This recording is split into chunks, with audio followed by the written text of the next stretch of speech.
हर हर महादेव। मैं आया हूँ बनारस, जिसे हम काशी, बनारस और वाराणसी के नाम से जानते हैं। तो इस समय साथियों मैं आ चुका हूँ काशी विश्वनाथ का ज्योतिर्लिंग दिखाने, जो 12 ज्योतिर्लिंगों में से एक है, जिसको दिखाने के लिए मैं बनारस के इस काशी विश्वनाथ के मंदिर के कैंपस में और सरयू नदी के किनारे इस टाइम मैं मौजूद हूँ।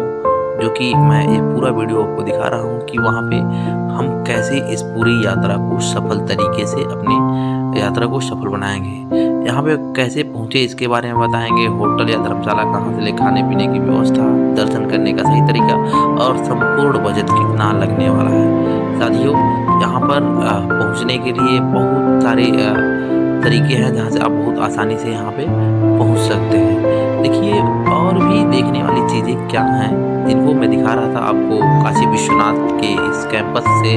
और आइए हम चलते हैं सीधे काशी विश्वनाथ मंदिर में दर्शन करने के लिए। तो साथियों हमारे साथ बने रहिए और हम आपको दिखाते हैं कि यहाँ पर आने की सबसे बढ़िया व्यवस्था क्या है। तो हम लोग सबसे पहले प्लान करते हैं यहाँ पर आने की जो सबसे बढ़िया व्यवस्था है वो हमारा रेलवे लाइन है।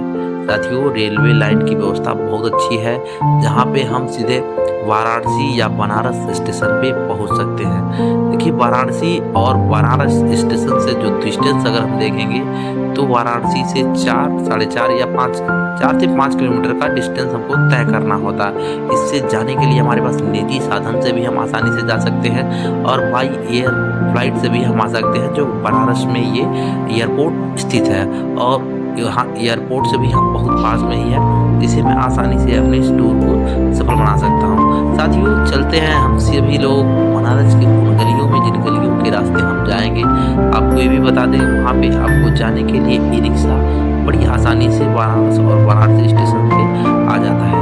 आइए हम पहुँच चुके अपने इस सफ़र को तय कर रहे हैं रेलवे के माध्यम से। तो ट्रेन के माध्यम से हम इस टाइम पहुँच चुके हैं बनारस और हम यहाँ से डायरेक्ट चलेंगे आपको लेकर के काशी विश्वनाथ के उस मंदिर में जहाँ पे हम लोग दर्शन करने के लिए पहुँचे हैं। देखिए यहाँ से पहुँचने के लिए वहाँ पे सुलभ सारी सुविधाएं मिल जाती हैं। ऑटो मिल जाता है और ऑटो का जो किराया होता है निगोशिएट होता है, जैसे कि 20 रुपये पर हेड ऐसा माना जाता है कि लगता है।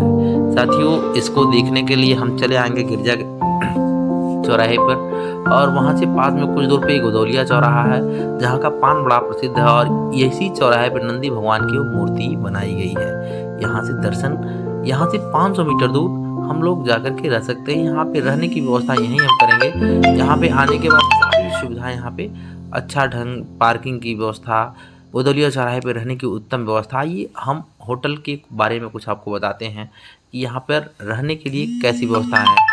होटल अगर नॉन एसी आप लेते हैं तो 600 से 1000 के बीच में मिल जाता है, और एसी रूम लेते हैं तो 800 से 1500 के बीच में आपको रहने के लिए अच्छा सा रूम मिल जाता है।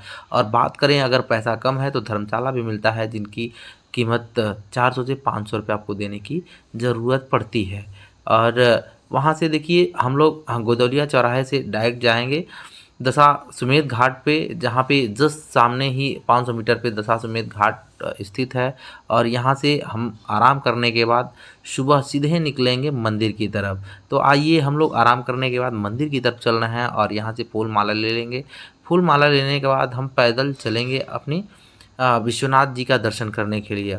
और आपको बता दें यहाँ से जो गोदौलिया चौराहा है वहाँ से ये सारे बंगले, सारे बिल्डिंग एक ही डिज़ाइन में बने हुए हैं, जिनको देख करके बड़ा ही सुंदर यह दृश्य लगता है। और इस भीड़ में हम लोग बढ़ते हैं, सीधे आपको लेके चलते हैं मंदिर के उस छोर पे जहाँ पे दशाश्वमेध घाट है। वहाँ से स्नान करने के बाद हम लोग सीधे आ रहे हैं दशाश्वमेध घाट पर। और देखिए यहाँ से दर्शन, नहाएंगे, नहाने के बाद ही यहाँ से लोग जाते हैं दर्शन करने के लिए।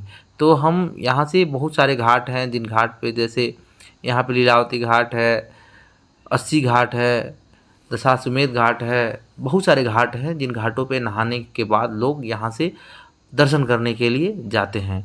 तो हम बता देते हैं जो दशाश्वमेध घाट है और जो लीलावती घाट है, इसके जस्ट सामने मंदिर का कॉरिडोर बना हुआ है और इस कॉरिडोर से आप आसानी से उस मंदिर में प्रवेश कर सकते हैं और जाकर के लाइन लगा करके यहाँ से दर्शन करते हैं।